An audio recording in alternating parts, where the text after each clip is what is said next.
예수로만 나의 몸에 삼겠네. 세상에서 부귀영화 모두 잃어버려 주의 평안 내가 받고 영생 복을 받겠네. 주는 고통 당했으니 나도 고통 당하리.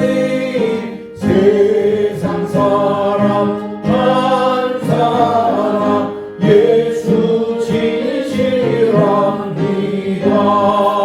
예수 나를 사랑하사 빛난 얼굴 보이며 원수들이 미워해도 영영을 거뒀겠네. 내가 핍박 당할 때에 주의 품에 안기고 세상 고통 당할수록 많은 위로받겠네. 주가 주신 기쁘에 기뻐할 것 뭐냐. 주가 나를 사랑하니 기뻐할 것뿐일세. 아멘. 할렐루야. 오늘 주신 하나님의 말씀을 함께 보도록 하겠습니다. 오늘 주신 하나님의 말씀은 데살로니가 후서 2장 13절로 15절까지의 말씀입니다.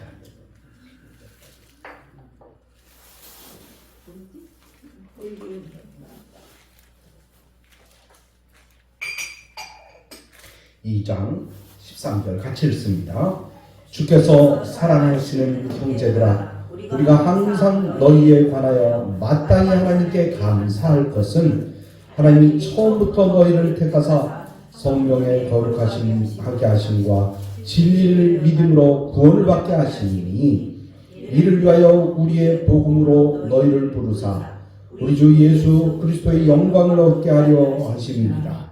그러므로 형제들아, 굳건하게 서서 말로나 우리의 편지로 가르침을 받은 전통을 지키라. 아멘. 하나님 아버지 참으로 감사합니다. 오늘 주님께서는 우리를 택하셨습니다. 그것도 처음부터 우리를 택하셨습니다. 그래서 거룩하게 하심과 진리를 믿음으로 구원을 받게 하여 주셨사오니 감사합니다. 오늘도 이 말씀을 마음에 새기며 주님의 뜻을 아버지 마음에 품고 주님을 따라가길 원합니다. 성령님, 오늘 말씀 가운데 기름 부어주시고 축복하여 주시사 우리의 가슴에 새기는 이 시간이 되게 하시고 아버지와 악한 것을 버리고 선한 것을 따라가게 하실 때 진리가 바로 선한 것이니 오늘 그 주님을 영접하고 따르며 절대로 아버지 흔들리지 않는 신앙으로 주님 섬길 수 있도록 도와주옵소서. 예수님의 이름으로 기도하옵나이다. 아멘. 할렐루야. 네, 잘 오셨습니다. 옆 사람하고 같이 인사합니다. 잘 오셨습니다. 잘 오셨습니다. 네, 날씨가 이렇게 추운데 이렇게 매주마다 얼굴을 본다는 것은 얼마나 감사한지 모릅니다. 네, 건강하시고요. 날마다 육신적인 건강도 중요하지만 마음도 건강하고 몸도 건강하고 온몸이 건강해서 주일날 빠지지 말고 건강한 모습으로 서로 늘 만났으면 좋겠습니다. 오늘 저는 가르침을 받은 전통을 지키라라는 제목으로 하나님의 말씀에 떡을 떼기를 원합니다.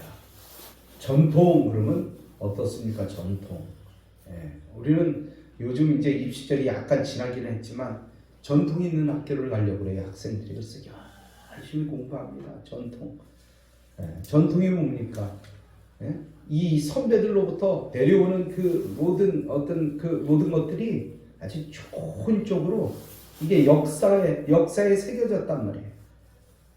그래서 학생들은 좋은 학교 가려고 열심히 공부합니다. 열심히 공부해요. 네. 그런데 오늘 주님께서는 우리에게 말씀하시기를 가르침을 받은 전통을 지키라 라고 말씀하고 있습니다. 여러분, 우리 예쁘른 교회도 전통이 있는 교회가 됐으면 좋겠어요. 정말 그 행동하는 것이나 그렇지 않으면 무슨 겉으로 드러나는 그 모든 것들이 누구든지 보면 저렇게 세워져야겠구나, 저렇게 이루어져야겠구나, 이런 걸 좀 사람들한테 보여줬으면 좋겠어요. 그렇다면 뭐 바리새인처럼 꼭 무슨 율법에 얽매이는 것이 아니라 하나님 안에서, 말씀 안에서 자유롭게 그들에게 그 복음을 전했으면 좋겠습니다. 이렇게 전통을 지키다 보면요, 까딱하면 형식에 얽매이기가 쉬워요. 그래서 우리가 늘 처음에 믿었던 그 믿음을 늘 마음속에 뜨겁게 간직하려고 애를 써야 되는 거예요. 그 간절한 마음, 사람들 앞에 겸손한 마음, 이런 마음을 늘 가지려고 애를 써야 돼요. 사람들은요, 높아지면 높아질수록 교만해지기가 쉽습니다. 권력이 높아지면 높아질수록 아랫사람들을 우습게 볼 때가 많습니다. 가진 돈이 많아지면 많아질수록요, 가난한 사람들을 우습게 볼 수가 있다는 거예요. 여러분, 성경에서도 보니까 어떤 사람이 그런 사람이 나오니까 이스라엘의 초대왕 사울이 나옵니다. 사울은 처음에는 아주 겸손한 사람이었어요. 사무엘 선지자가 이스라엘 왕이 될 것이라고 그에게 이야기하니까 그는 뭐라고 얘기합니까? 나는 이스라엘 지파의 가장 작은 지파 베냐민 사람입니다. 그리고 나의 가족은 베냐민 지파 중에서도 가장 미약한 가족입니다. 그런데 어떻게 내가 그 엄청난 왕이 될 수 있겠습니까? 이렇게 겸손하게 이제 반문을 했단 말이에요. 그랬던 사울이 왕이 된 후에는 어떻게 됐습니까? 그 감사를 잊어버렸어요. 그리고 교만한 사람이 되어버렸다는 것입니다. 그는 제사장과 선지자만이 드릴 수 있는 번제를 함부로 드렸어요. 그리고 전쟁에서 승리했을 때는 자기를 위하여 기념비를 세우는 거예요. 하나님께 감사해야 되는데 자기를 위해서 기념비를 세워요. 하나님께서 승리케 해주신 것인데 하나님의 은혜를 잊어버리고 자기가 잘나서 이긴 것처럼, 자기 노력으로 이긴 것처럼 그렇게 생각하고 교만하게 행동했다는 것입니다. 결국 사울은 어떻게 됩니까? 그러다가 하나님께 버림을 받습니다. 버림을 받아요. 여러분, 하나님 앞에 우리는 겸손해야 됩니다. 누구 앞에 가서도 겸손하게 덕스러운 그런 사람이 되어야 되는 것입니다. 다윗을 이은 세 번째 왕 솔로몬은 어땠습니까? 처음에는 아주 겸손했어요. 이 역시 겸손했습니다. 그는 처음 왕이 되었을 때는 하나님께 자기 자신에 대해서 어떻게 고백했냐면 나는 작은 작은 아이라고 자신을 이야기했어요. 그리고 종이라고 얘기했어요. 그런 아이라서 출입할 줄을 알지 못한다, 이렇게 얘기했습니다. 솔로몬이 왕이 되었을 때 나이가 한 20살 정도였다고 그러는데, 그런데도 그 자신을 아이라고 표현했습니다. 아이가 뭡니까? 아이가 자기 자신을 잘 제어할 줄 모르는 아이를 어린아이를 아이라고 이야기합니다. 그런데 그런 아이가 출입할 줄을 알지 못한다고요? 지금 나이가 몇 살인데요? 20살인데. 여러분, 이것은 바로 겸손의 표현입니다. 겸손의 표현이에요. 나 그런 정도로 잘 알지 못하고 그 사리분별도 잘 할 줄 모르는 그런 사람이다 라고 겸손하게 얘기했던 거예요. 그런데 자신 위치를 잊어버리고 감사를 잊어버렸어요. 열왕기상 11장 9절로 10절에 보면 솔로몬이 이제 마음을 돌려서 이스라엘 하나님 여호와를 떠남으로 여호와께서 그에게 진노하시니라 이렇게 말씀하고 있어요. 여호와께서 일찍이 2번이나 그에게 나타나시고 이 일에 대하여 명령하사 다른 신을 따르지 말라라고 말씀하셨음에도 불구하고 그는 하나님의 명령을 지키지 않았다고 성경은 말씀하고 있습니다. 여러분 솔로몬뿐만이 아닙니다. 그 외에 이스라엘의 왕들을 보면 너무나 많은 여러 왕들이 초지일관하지 못했다는 것입니다. 이것은 무엇을 얘기합니까? 처음에 품었던 뜻을 한결같이 지키지 못했다는 거예요. 그런데 하나님께 사랑을 받았던 하나님의 사람들은 그 믿음과 삶이 끝까지 한결같았습니다. 우리 어른들도 사람들을 대할 때 뭐라고 이렇게 조언하느냐 하면 사람이 진득해야 된다. 진득해야 돼. 이렇게 말씀하세요. 진득하다는 얘기가 뭡니까? 한결같으라는 얘기예요. 처음이나 끝이나 한결같이 행동하라는 것입니다. 그런 사람 중에 하나가 누구냐? 요셉이라는 사람입니다. 구약의 요셉은 어릴 때부터 참 귀한 사람이었어요. 그는 꿈을 가진 사람이었습니다. 그래서 별명이 꿈쟁이였어요. 꿈쟁이. 그런 그가 형들에게 미움을 받아서 죽을 고비를 넘기게 되었습니다. 그리고 애굽의 종으로 팔려가게 되었습니다. 그는 종으로 팔려갔지만 마음속에 가진 믿음은 한결같았어요. 믿음을 지키려 하다가 억울하게 감옥에 들어가기도 하는 그런 어려움을 당했지만 그 감옥 속에서도 그는 한결같았어요. 그 시련을 무사히 마쳤을 때 요셉은 30세의 나이에 애굽의 국무총리가 됐습니다. 정말 인간의 능력으로는 도저히 이룰 수 없는 일을 하나님께서 이루게 하셨다는 거예요. 여러분, 이렇게 겸손할 때 하나님께서 쓰십니다. 교만할 때 하나님께서 버리십니다. 교만은 패망의 선봉이다 라고 말씀하고 있어요. 여러분, 신약 성경에 와서도 바울과 실라가 이제 빌립보에서 전도하다가 귀신 들린 여인을 고쳐주었습니다. 그 여인은 주인이 있는 종이었어요. 그런데 그 여인의 몸속에서 귀신이 나가자 주인이 화를 버럭 내게 됐습니다. 왜냐하면 그 여인이 귀신이 들려서 이제 점을 치는 그런 능력을 갖게 되었는데 그 귀신을 쫓아버리니까 돈을 벌지 못하게 된 거예요. 그래서 주인은 사람들을 동원해서 바울과 실라를 고발했습니다. 그 사람들은 그곳에 사는 세력이 있는 사람들이었었는데 바울과 실라는 외지에서 온 사람이었어요. 그러니까 그 일 하나로 고발을 해서 잡혀가게 됐습니다. 바울과 실라가 잡혀가게 됐어요. 그런데 관리들은 바울과 실라가 누구인지도 제대로 알아보지 않고 여종의 주인의 말만 듣고 무조건 옷을 다 벗긴 다음에 매를 때렸습니다. 수도 없이 맞았어요. 죽을 정도로 얻어맞았습니다. 억울했지만 항변도 못하고 정말 실컷 얻어맞혀서 옥에 갇혀버리고 말았습니다. 그런데 한밤중쯤 정신이 들었습니다. 그때 바울과 실라는 무엇을 했습니까? 오히려 하나님께 감사하고 찬송을 하면서 기도를 드렸던 것입니다. 그때 하나님의 역사가 일어났어요. 여러분, 이렇게 또한 찬송을 부르며 기도를 드렸다는 것은 하나님께 감사했다는 것입니다. 얻어맞았는데도 감사했어요. 감옥에 갇혀있는데도 감사했어요. 자신의 것을 빼앗겼는데도 감사했습니다. 사실 이쯤 되면 어떻습니까? 한탄해야죠. 왜 우리가 이런 고생을 해야 돼? 왜 이렇게 남한테 얻어맞아야 돼? 무슨 잘못을 했다고 우리가 얻어맞아야 돼? 그리고 한탄을 해야 되는 것이 마땅합니다. 그러나 오히려 그들은 얻어맞았음에도 감사했습니다. 그런 감옥에서 하나님의 역사가 일어났어요. 결국 옥의 간수와 그 가족 모두를 전도했습니다. 어떻게 해야 우리가 구원을 받을 수 있겠습니까? 주 예수를 믿으라. 그리하면 너와 내 집에 구원을 얻으리라. 할렐루야. 아름다운 믿음의 역사를 이루었던 것입니다.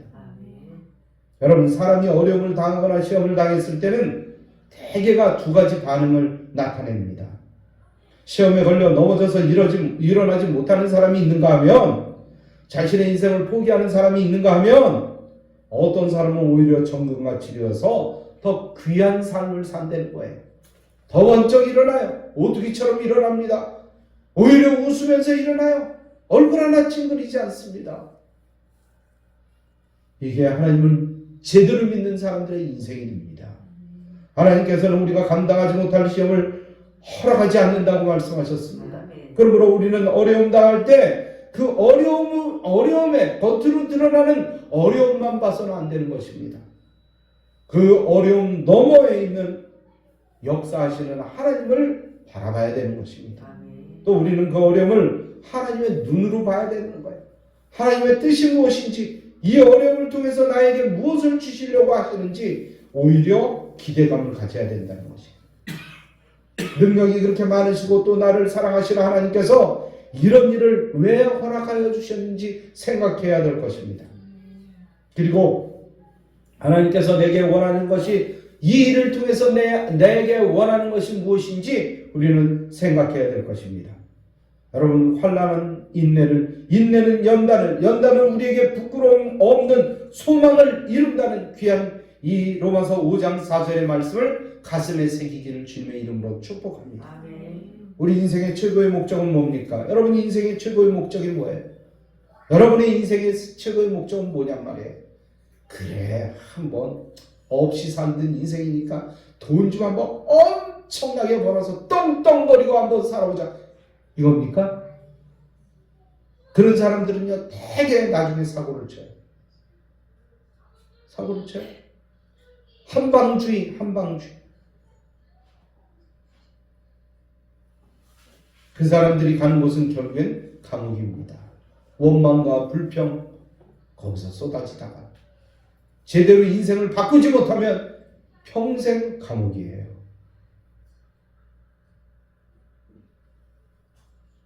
우리의 인생의 최고의 목표는 뭐가 되어야 됩니까? 목적은 뭐가 되어야 됩니까? 하나님 앞에 반듯하게 서는 거예요.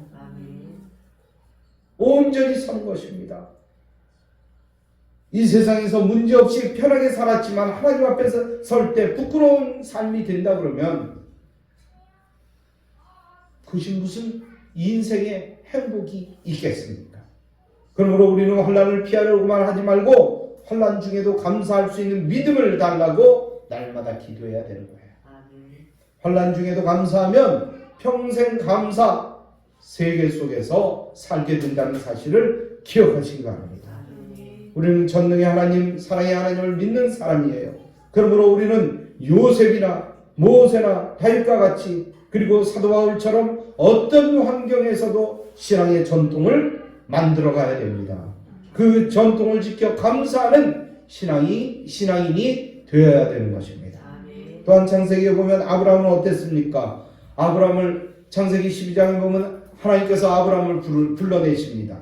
그럴 때 아브라함은 갈 바를 알지 못하고 하나님의 말씀을 따라갔다고 말씀합니다. 어디로 가야 되는지, 어디까지 가야 되는지 방향도 알지 못하고 가라고 하니까 그냥 갔어요.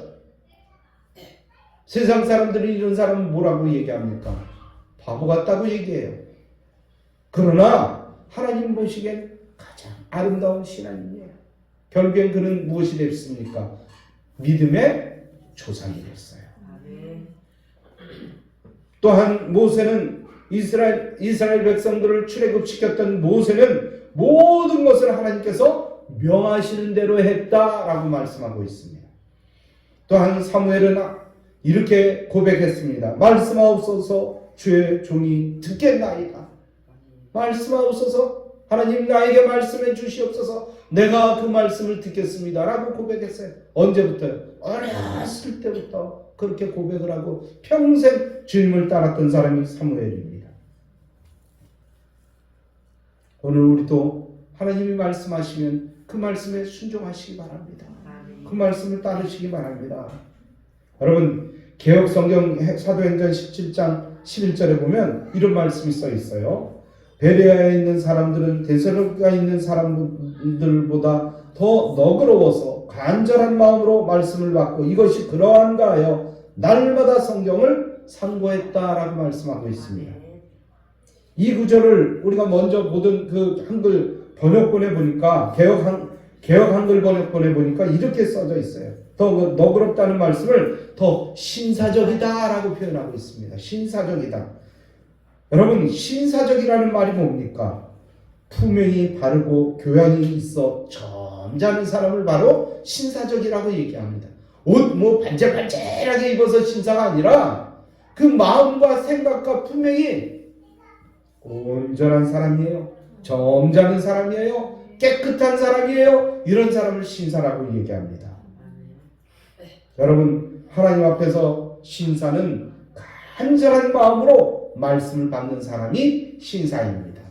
여러분, 그렇다 그러면 나는 신사입니까? 누구입니까? 한번 생각해 보시기 바랍니다. 어떤 사람들이 광고하다 보니까 여러분 신사, 숙녀, 여러분 이렇게 얘기하는 걸 들었어요. 여러분, 어떤 사람이 숙녀이고 어떤 사람이 신사입니까? 하나님 앞에 정말 그 품행이 방정하고 하나님 앞에 영광 올려드리는 모든 성도들이 다 되시길 주님의 이름으로 축복합니다. 그런데 오늘 데살로니가 교회 성도들이 신사적이라고 얘기했어요. 더 너그럽다고 얘기했어요. 여러분, 누구든지 오면요 인상을 쫙 봐서 너그러운 사람들 앞에 가게 돼 있어요. 인상만 그냥 쓰고 있고 이러면요 그 사람 앞에 안 가요. 나는요 어디 가서 물건 살 때도 마찬가지예요. 막 자기 물건 팔려고 막 그냥 씩씩거리는 사람보다도 싹 이렇게 얼굴 쳐다보다 너그럽게 생긴 그 상점 주인한테 가서 물건을 사요. 말소리도 부드럽고 행동하는 것도 부드럽고 이런 사람한테 가면요 내가 좀 비싸게 줘도요 마음에 기쁨이 와요.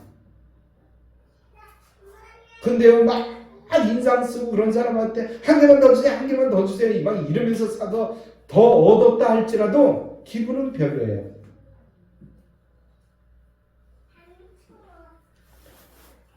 오늘 데살로니가 교회 성도들은 주님의 종들이 전하는 하나님의 말씀을 받을 때 사람의 말로 받지 않고 하나님의 말씀으로 받았대. 신사적으로 받았다는 거예요. 너그럽게 받았다는 거예요. 이 말씀 뭡니까? 사도 바울이 선교를 할 때 그 말씀을 하나님의 말씀으로 받았다는 것입니다. 여러분, 하나님의 하나님의 말씀으로 받는 그 사람 속에서 역사합니다. 그래요. 저거 목사님 말씀이지 목사님 생각이지 이렇게 하고 말씀을 받으면요 하나님의 역사가 별로 일어나지 않아요. 그러나 목사님의 말씀 기도하고 얼마나 준비하고 이렇게 말씀을 전하실까 하고 생각하고 말씀을 받을 때 하나님의 말씀으로 받는 거예요. 그러면 그 말씀 속에서 하나님께서는 역사를 이루어 가신다는 거예요. 오늘 본문 데살로니가전서 2장 13절에 보면 이렇게 말씀합니다. 이러므로 우리가 하나님께 끊임없이 감사함은 너희가 우리에게 들은 바 하나님의 말씀을 받을 때 사람의 말로 받지 아니하고 하나님의 말씀으로 받으리니 진실로 그러하도다. 이 말씀이 또한 너희 믿는 자 가운데서 역사하느니라. 아브라함은 바랄 수 없는 중에 바랐고 또 믿었기 때문에 아들 이삭을 얻었어요. 몇 살에 얻었죠? 이삭을? 100살에. 의학적으로 잘 안 되는 거예요. 이해가 안 되는 거예요. 이성적으로 과학적으로 이해가 안 되는 거예요. 그런데 하나님께서 그것을 이루셨다는 거예요. 그렇다 그러면 아브라함은 100세인데 사라의 나이가 몇 세였어요? 10살 아래였으니까 90세잖아요. 누가 70세라고 그랬어요? 90세. 90세의 나이에 아기를 얻는다는 게 참 이게 말도 안 되는 얘기예요. 그런데 하나님께서 그들을 통해서 100세와 90세의 부부 사이에 아기가 나왔다는 거예요. 의학적으로 안 되는 얘기인데 하나님께서 이루셨다는 거예요. 왜냐하면 아브라함은 바랄 수 없는 중에 바랐고 몰라서 믿은 게 아니었어요. 알면서도 믿었어요. 그걸 알면서도 믿었다는 거예요. 그래서 아들 이삭을 낳았습니다. 이삭의 이름이 뜻이 뭐죠? 웃음이에요. 웃음. 그 부부에게 웃음을 주셨어요. 여러분, 그 부부에게만 웃음을 주신 것이 아니라 하나님의 말씀을 따르고 하나님의 말씀을 순종하고 하나님의 말씀을 따르는 사람들에겐 웃음이 넘칩니다. 아멘. 할렐루야. 아멘. 나병이 들었던 아람의 군대장관 나아만은 어땠습니까? 여러분, 그가 엘리사를 찾아갔어요. 왜 엘리사를 찾아갔을까요? 엘리사가 의사일까요? 아니에요. 선지자예요. 아람에는 사실 엄청난 의사들도 많았을 것입니다. 의원들도 많았을 것이에요. 그런데 왜 그가 엘리사를 찾아갔습니까? 못 고치니까요. 못 고치니까 찾아간 거예요. 그 병 걸려서 죽을 것 같으니까 찾아간 거예요. 그런데 엘리사에게 갔더니 엘리사가 뭐라고 얘기합니까? 나와서 쳐다보지도 않고 요단강에 가서 7번 씻으라고 말씀합니다. 아니, 아람에서 그래도 나 정도의 장군이 왔다 그러면 그냥 아유 장군님 오셨습니까? 그러면서 나와서 막 손도 잡아주고 막 이렇게 아프면서 기도해주고 막 이렇게 상처가 어떻습니까? 막 이렇게 봐주고 위로도 해주고 막 그럴 줄 알았는데 쳐다보지도 않고 저 요단강에 가서 7번 씻으라고 얘기해라. 그것도 종을 시켜서 기분이 상했어요. 기분이. 아니 나와보지도 않아? 내가 이렇게 왔는데 게다가 선물까지 이렇게 가지고 왔는데 아니 나와보지도 않아? 속이 상했어. 그래서 그냥 가려고 했어요. 우리 동네에 가면 이 요단강, 이 조그만 요단강보다도 엄청나게 큰 맑고 깨끗한 강이 있어.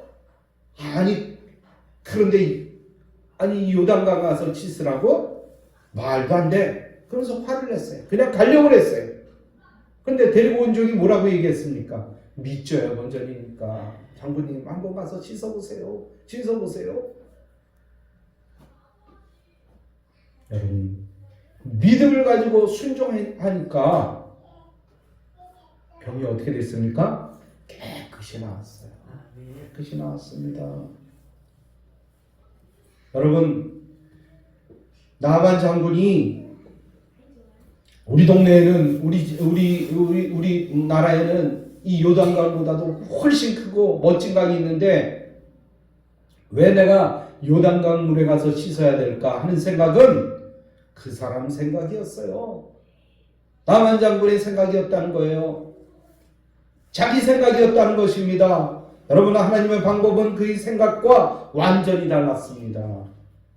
우리는 주님의 말씀을 따라야 됩니다. 말씀을 순종해야 됩니다. 이해가 되고 자기 생각에 맞는 것만 믿고 따르려고 해서는 안 됩니다.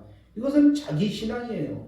여러분, 교회 다니는 사람도 자기 신앙이 얼마나 많은지 알 수 없습니다. 자기 뜻대로 살아요. 그래요. 하나님의 말씀은 그렇지만 내 생각은 이러네요. 그러면서 그 말씀 따라가. 자기 생각 따라가. 그러다가 어떻게 됩니까? 망하는 거예요. 부서지는 거예요. 깨지는 거예요. 여러분, 우리는 말씀 먹고 살아야 됩니다. 말씀 따라 살아야 됩니다. 사람은 떡으로만 살 수 있는 존재가 아니라 하나님의 말씀을 먹고 살아야 참 인간답게 살 수 있다는 것입니다. 그렇게 지어진 존재라는 것입니다. 그러므로 성도는 하루에 3끼 밥을 먹어야 하듯이 말씀을 먹는 일에 한결같아야 하고 또 어떤 말씀이든지 한결같이 순종하는 마음으로 받아야 된다는 것입니다. 이것이 믿음의 전통이에요.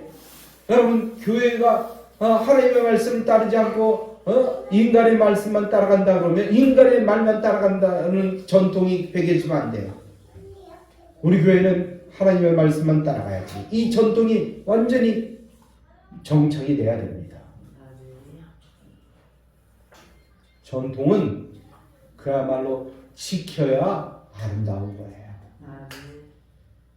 사도 바울은 데살로니가에 있는 교회 성도들에게 참 칭찬을 했는데 뭐라고 칭찬을 했냐면 어려움, 고난을 당하면서도 잘 참고 인내했다고 그들을 칭찬하고 있습니다. 우리가 하나님을 믿으면 감내해야 할 기본적인 수고가 있어요. 기본적인 수고. 그것은 뭡니까? 주일날 힘들어도 교회 오는 거예요. 예배 드리러 오는 거예요. 예배를 기뻐하면서 드리는 거예요. 이게 우리 믿는 사람들의 수고예요. 그 먼데도 불구하고 추운데도 불구하고 여러분도 수고하셨잖아요. 영하 10도 이렇게 추운데도 불구하고 그 추위를 뚫고 나왔잖아요. 이런 수고가 필요한 거예요. 또 술, 담배 끊어야 되는 거예요. 여러분 가서 보세요. 나 교회 열심히 다녀. 그런데 가서 잠잠게 담배 피고 있어요. 덕이 되겠습니까? 안 되겠습니까? 피고 싶어도 어떻게 해야 돼요? 끊어야죠. 술이요? 마찬가지예요. 어디 가서 편하게 취해서 뭐 주정이나 부리고 남하고 싸우고 있다. 덕이 되겠냐 말이에요. 덕이 되겠어요? 안 되겠어요? 응? 나 교회 다니는데 나 대병으로 하나님 마셔 매일. 자랑입니까 그게? 아니요. 끊어야 돼요. 끊어야 됩니다. 그래야 여러분 기본적인 것을 해야 그 뒤에 신앙이 자라가는 거예요. 기본적인 걸 알면서 신앙이 자라간다는 건 거짓말이에요. 잘못된 거예요. 또 이런 기본적인 수고가 있는가 하면 적극적인 수고가 있습니다. 뭡니까? 은혜 받으면요, 주일날만 교회 오는 것이 아니라 수요 예배도 오고 금요 예배도 오고 매일 저녁에 와서 기도하고 매일 아침에 와서 기도하고 시간만 있으면 교회 와서 예배드리고 기도합니다. 이걸 기뻐해요. 이게 신앙인이에요. 나 은혜 엄청나게 받았습니다. 근데 주일 아침에만 딱 나와서 한 번 예배드리고 끝이야. 이건 신앙적이지 않아요. 여러분 정말 은혜를 받으면요 매일 교회에 오고 싶어요. 기회만 되면 교회 오려고 그래요. 저는요 고등학교 때 친구들만 만나면 교회 갈까? 교회 갈까? 고등학교 때도 그랬어요 제가. 예? 남들이 보면 교회 그까짓 거 뭐 있어? 아무도 없잖아. 사람도 없는데 근데 교회 갈까? 교회 가면 아무것도 없어요. 사람들도 별로 없어요. 그때 교회 갈까? 그랬어요. 와서 보면 아무도 없는데. 교회 가는 걸 기뻐했어요. 교회 가서 찬양하는 걸 기뻐했어요. 그래서 주일날 저녁에 우리 저녁 예배 7시 반에 8시에 예배 드리면요 학생 성가대가 그때 섰어요. 늘 학생 성가대. 그러면서 성가대 끝나고도요 피아노 옆에서 늘 찬송 불렀어요. 그걸 기뻐했어요. 여러분 예배를 기뻐하는 사람이 돼야 돼요. 예배가 늘 기쁜 거예요. 목사님의 말씀이 기쁜 거예요. 여러분 초등학교나 중학교 애들 못 알아들을 것 같죠? 아니요. 다 알아듣습니다.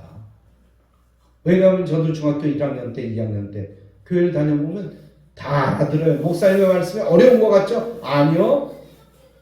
믿음은 들으면서 나는 거예요. 그래서 자꾸 들어가야 되는 거예요. 자꾸 들어야 되는 거예요.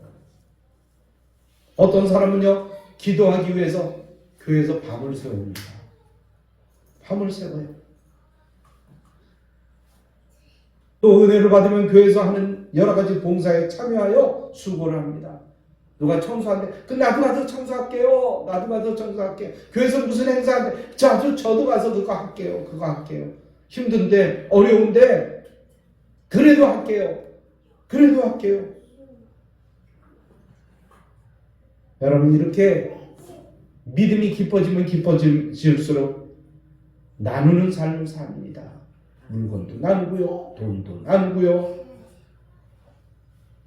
사랑도 나누는 것입니다. 말씀에 순종해서 사랑을 나누려면 우리가 가진 시간도 물질도 희생하는 수고를 감당해야 됩니다. 하나님을 믿고 사랑하는 사람들은 이 수고를 위해서 전력을 다합니다. 대충 하는 것이 아니에요. 있는 힘을 다해서 합니다. 돈 버는 것도 아닌데요. 사람들은 이속 차리려고 열심히 가서 일하잖아요. 돈 벌려고 열심히 일하잖아요. 근데 돈 버는 게 전혀 관계없는데도 가서 땀 흘려서 일해요. 있는 힘을 다해서 일합니다. 또 또 어떤 사람들은 예수님을 믿는 것 때문에 당해야 하는 고난의 수고도 감당합니다. 로마서 8장 17절에 보니까 이렇게 쓰여져 있습니다. 자녀이면 또한 상속자, 곧 하나님의 상속자요 그리스도와 함께 한 상속자니 우리가 그와 함께 영광을 받기 위하여 고난도 함께 받아야 할 것이라 라고 말씀하고 있어요. 여러분, 하나님의 은혜는 분명히 단맛이 있습니다. 하나님의 은혜는 달아요. 그러나 한쪽에는 하나님의 은혜에는 쓴맛도 있다는 것입니다. 고난도 있다는 것입니다. 그러나 그 쓴맛이 큰 약이 된다는 것이에요. 그래서 다윗은 그 맛을 맛보아 알라라고 말씀하고 있습니다. 그 맛을 보아서 알아라라는 것이에요. 또 모세는 그렇게 고생을 했으면서도 죽기 직전에 이렇게 고백합니다. 이스라엘이여 너는 행복자로다. 너는 행복자로다. 여러분, 우리는 행복자입니까? 불행자입니까? 행복자입니다. 따라서 해봅니다. 나는 행복한 사람입니다. 정말입니까? 물어보세요. 아멘 그러지 말고 옆 사람한테 한번 물어보세요. 당신은 행복자입니까? 정말이요? 행복하십니까? 행복한 삶을 살기를 주님의 이름으로 축복합니다. 사도 바울은 우리에게 고난이 있지만 현재의 그 고난은 장차 우리에게 나타날 영광과 좋게 비교할 수 없다고 말씀하고 있습니다. 우리가 감당해야 할 수고는 목적이 있고 보람이 있는 그런 수고라는 것입니다. 그리고 보상이 분명히 있다는 거예요. 우리의 보상은 뭡니까? 우리에게 주시는 보상이 뭐예요? 행복한 삶이에요. 돈이 있다고 행복한 게 아니에요. 권력이 있어서 행복한 것이 아닙니다. 하나님이 계시기에 행복한 거예요.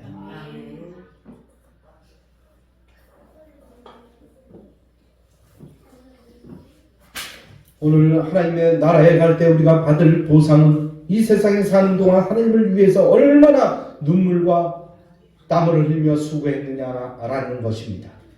이 세상에서 얼마나 공부를 많이 했느냐, 이 세상에서 얼마나 높은 지위에 올라갔느냐, 이거 별 관심이 없으세요. 하나님께서는 별 관심이 없으세요. 키가 얼마나 크느냐, 어떤 예쁜 옷 입었느냐, 얼마나 멋진 신발을 신었느냐, 얼마나 멋진 자동차를 가졌느냐, 세상 사람들은 그거 보고 결정해. 언젠가 제가 호텔 앞을 지나갔는데 자동차 회사차를 몰고 갔더니요, 와서 쳐다보지도 않아요. 그러면서 뭐라고 얘기하는데 빨리 빼요, 빨리 빼, 차 빼라고 얘기해요. 그런데 어떤 차가 쫙 보니까 막 뛰어나오면서 문을 싹 열어줄게요.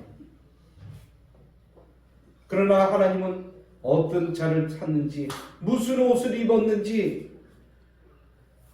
그거 관심이 없어요. 어느 학교 나왔는지 관심이 없어요.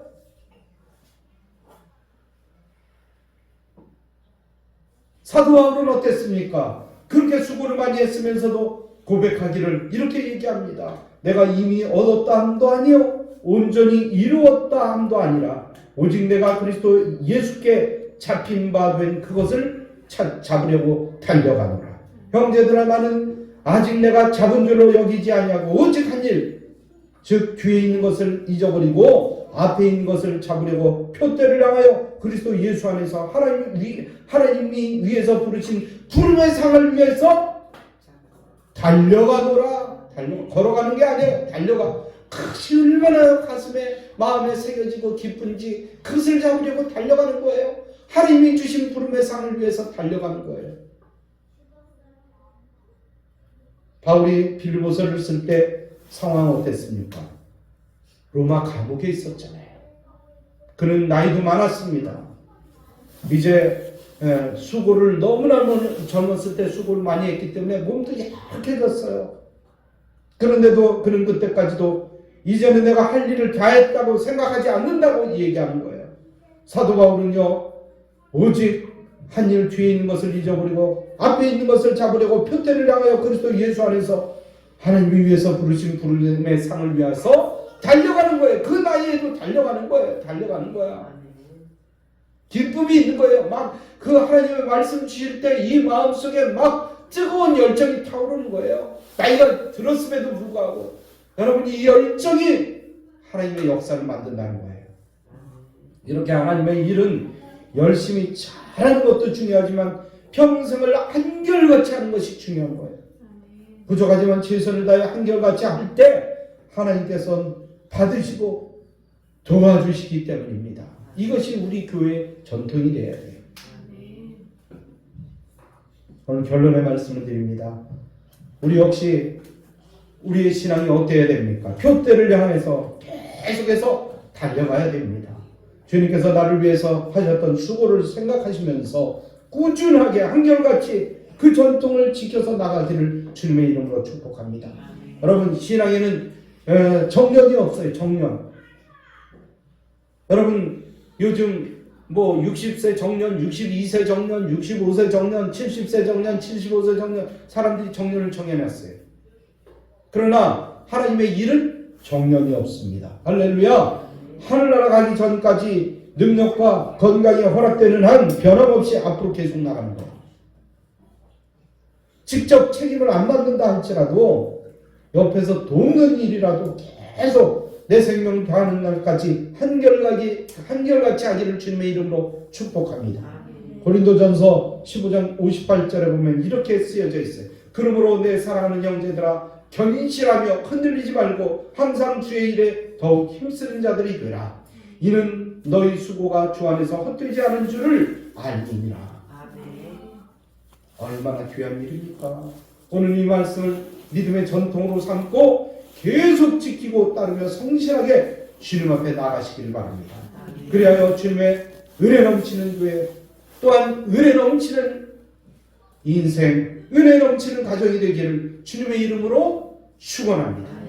이 말씀 생각하면서 하나님 앞에 간절한 마음으로 하나님 열정 다해 하나님을 섬기게 하여 주시옵고, 하나님의 말씀 주실 때 내 가슴이 뜨거워지게 하시고 말씀대로 승리하게 해달라고 주님 앞에 간절한 마음으로 기도하는 시간 같습니다. 할렐루야. 우리 하나님 아버지 참으로 감사합니다. 주여, 오늘 사도가 우리에게 아버지여 가르침을 받은 전통을 지키라고 말씀하고 있습니다. 어떤 전통을 지켜야 됩니까? 어떻게 말씀을 따라가야 됩니까? 오늘 지혜를 주시옵소서. 어떻게 따라가야 되는지 아버지여 가르쳐 주시고 이 가르침을 따라갈 수 있도록 인도하여 주시옵고, 이렇게 따라갈 때 이것이 우리 교회의 전통이 되게 하시고 우리 가정의 전통이 되게 하시고 우리의 믿음의 전통이 될 수 있도록 주의 축복하여 주옵소서. 흔들리지 않게 하시고 견실할 수 있도록 인도하여 주시고 한순간만 열심히 하는 것이 아니라 끝까지 아버지 흔들리지 않고 아버지 그 귀하게 맡기신 일을 감당할 수 있는 귀한 신앙이 될 수 있도록 주여 축복하여 주시고 인도하여 주옵소서. 연약하고 부족하지만 성령께서 오셔서 늘 만져주시고 위로하여 주시고 세임 주시고 새 능력을 주시옵소서. 애타는 이 수고가 헛되지 않도록 인도하여 주옵소서.